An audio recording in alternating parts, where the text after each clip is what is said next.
वालेकुम व्यूवर्स, उम्मीद करती हूँ आप सब लोग ठीक होंगे। जैसा कि आज हम जिस टॉपिक पे बात करेंगे वो है एंकल स्प्रेन।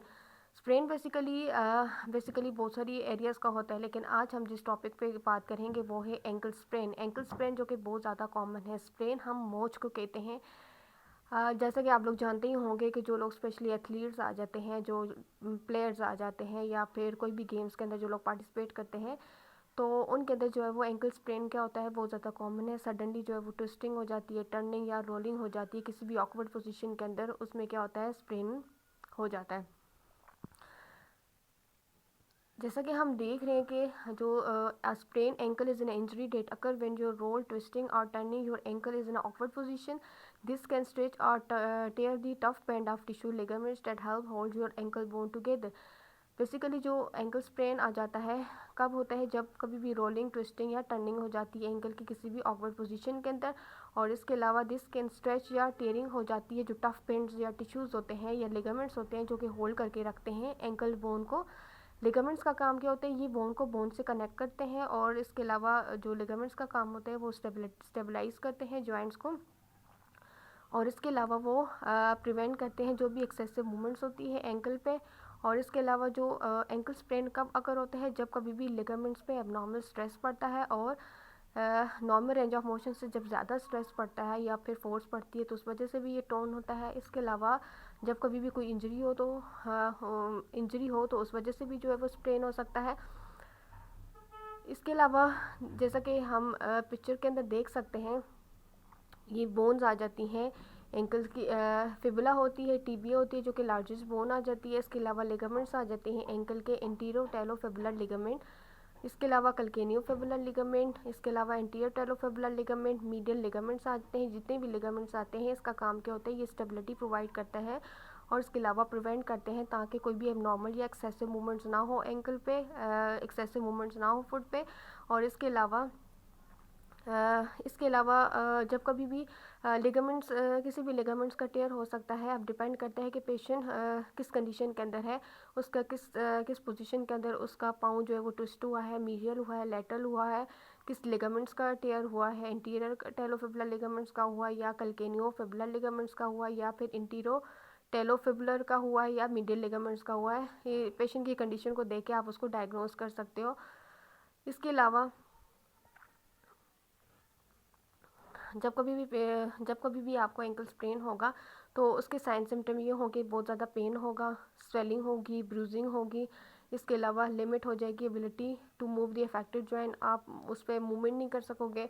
इसके अलावा जो है वो आपको पॉपिंग या क्लिकिंग साउंड आपको वहाँ पे मिलेगी जब कभी भी इंजर टाइम पे।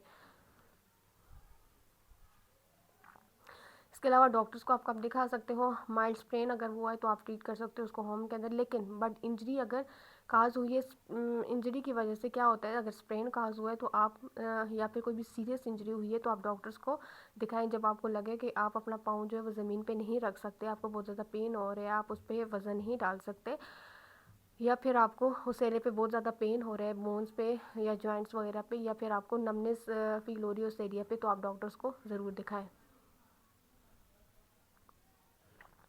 अब कौन सी ऐसी वजह है जिसकी वजह से जो है वो एंकल स्प्रेन होता है।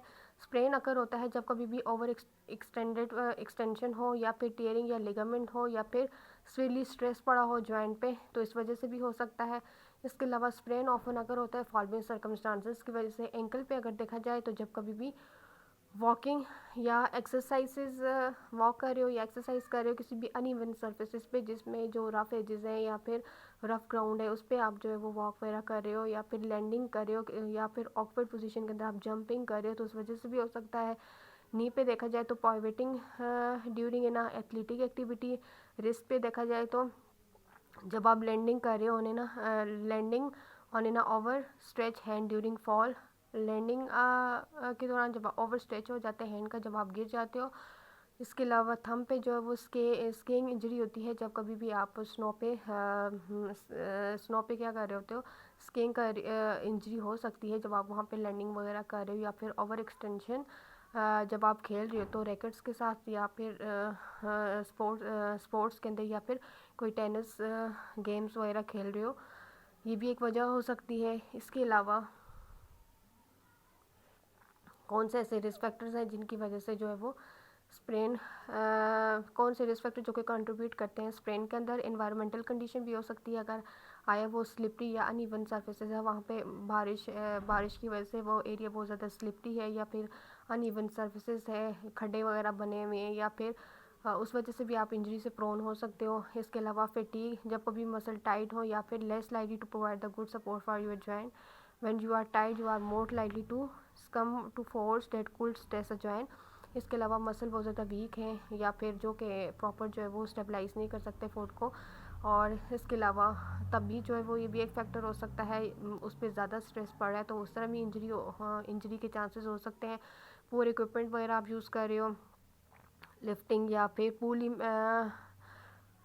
इल फिटिंग या पोरली मेंटेन, जो कि फुटवेयर और other supporting equipment can be contribute, या इस तरह के कुछ पूरे इक्विपमेंट्स हैं जो आप लोग यूज़ कर रहे हैं, या कुछ इस तरह की मशीन्स वगैरह हैं जो आप यूज़ कर रहे हो, जो कि इतनी अच्छी नहीं है, इतने अच्छे इक्विपमेंट्स नहीं हैं, तो वो भी कंट्रीब्यूट कर सकते हैं to the risk of sprain. Gyms वगैरह के अंदर स्पेशली आप लोग जाते हो, या फिर वहाँ पे जो है वो इतनी अच्छी जो है वो इक्विपमेंट्स नहीं, आप जो है वो एक्सरसाइज वगैरह कर रहे हो, तो वो भी एक फैक्टर हो सकता है।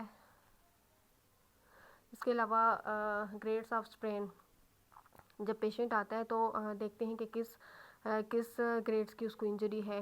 देख सकते हैं ये आप नॉर्मली भी है, ग्रेड 1 के अंदर उसकी स्ट्रेचिंग हुई होती है, स्मॉल टियर होता है। इसके अलावा ग्रेड 2 के अंदर जो है वो लार्ज टियर होता है, और ग्रेड 3 ग्रेड्स आ जाते हैं। ग्रेड 1 के अंदर उसकी जो है वो स्मॉल टियरिंग होती है, 2 के अंदर लार्ज टियर होता है, और 3 के अंदर कंप्लीट जो है वो टियर हुआ होता है।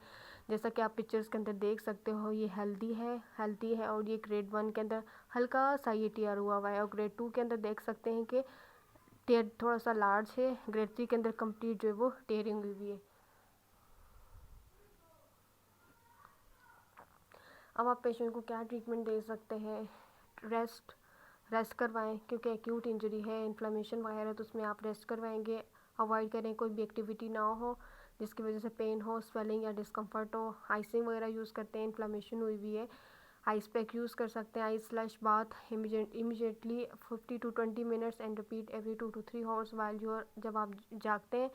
कंप्रेशन यूज़ करते हैं जो कि स्टॉप करता है स्वेलिंग को, कंप्रेस करते हैं एंकल जॉइंट को, और इलास्टिक बैंडेजेस वगैरह यूज़ कर सकते हो जब तक स्वेलिंग स्टॉप ना हो। एलिवेशन करें अपने फुट को, जो है वो अपनी टांग को जो है वो एलिवेट करके रखें, 1-2 पिलो रख के ऊपर जो है वो टांग को एलिवेट करें ताकि जो है वो स्वेलिंग वगैरह कम हो। इसके अलावा कंप्रेशन स्टॉक्स वगैरह, इलास्टिक बैंडेजेस वगैरह यूज़ कर सकते हो स्वेलिंग को प्रिवेंट करने के लिए। अगर वहाँ पे स्वेलिंग बहुत ज़्यादा है तो आप आइसिंग वगैरह भी यूज़ कर सकते हो, और एक्यूट इंजरी है तो आपने चलना फिरना नहीं, अवॉइड करना है उसको। और इसके अलावा कोई भी एक्टिविटीज़ या कोई भी मूवमेंट्स वगैरह नहीं करनी, रेस्ट करना है उस केस में।